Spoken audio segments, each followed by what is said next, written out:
الواد اللي يخرب بيت ابوه، ما فيش غيركم انتوا اللي في البلد على كدي، عينكم واقفه. برد كده يا احترم الناس اللي قاعده على الطريق يا.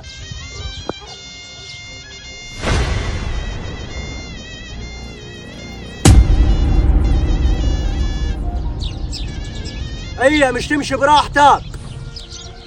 اي يا ابوي هتغلط ليا، هي الطريق بتاعت حد اشتريتوها انتو؟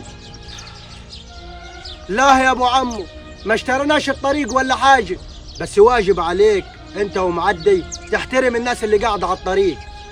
بس الطريق مش بتاعت حد يا ابو عمو. طيب والله زين، اديك قلت مش بتاعت حد، والله اللي يستحمل الطريق يقعد واللي ما يستحملش يشوف له مكان بعيد. يا اخي امشي بالراحه عشان حتى العيال الصغيره. والله يا ابو عمو ولا عيال صغيره ولا عيال كبيري، اللي خايف على عيله طلعوش من البيت.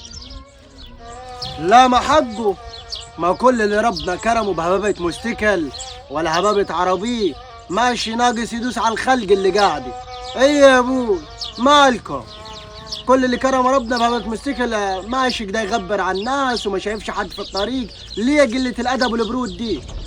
الراجل الزين الراجل المحترم ما يعملش كده. الطريق في ناس قاعدة عليها المفروض تحترموها، مش عن مش عارف ايه وتغبروا على الناس. شغل البرود عادي بتاعكم دي. ايه يا ابوي دي؟ يا ابو عمو وفر كلامك خليه لنفسك، وبعدين اللي ما عجبوش على الطريق قاعده ما يقعدش تاني. والله يا ابو عمو بس اللي حيشنا عنك انه ورايا مشوار ليلك دي، خليك كلام تاني معاي. وحق الجيري ما ينفعش نتكلم دلوقتي. السلام عليكم.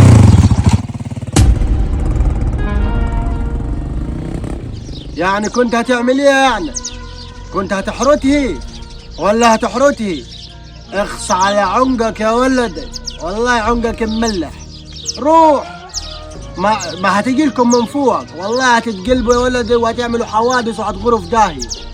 شايف انت البرود وصل لحد فين؟ شايف الواد انا بيشحى ازاي وكمان عجبوه شيء؟ طب احنا قاعدين قدام بيتنا، احنا قاعدين في ملكه. حق العنجهيه والكذب مال البلد والتليح. بس سيبك منها يا راجل، ما كنت رايح فين بعد ما نمت عليك انا بالبوكيه الوردي؟ رايح فين؟ والله الفيديو الجاي يبقى نقول لك. انت راجل طيب وعلى نياتك يا شيخ، سيبها على الله.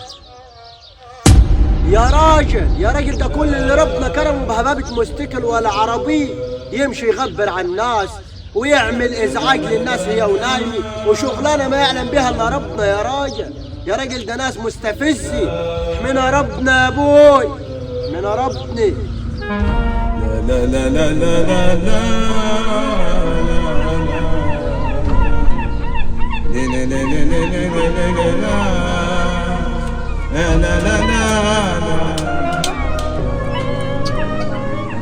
لا لا لا لا لا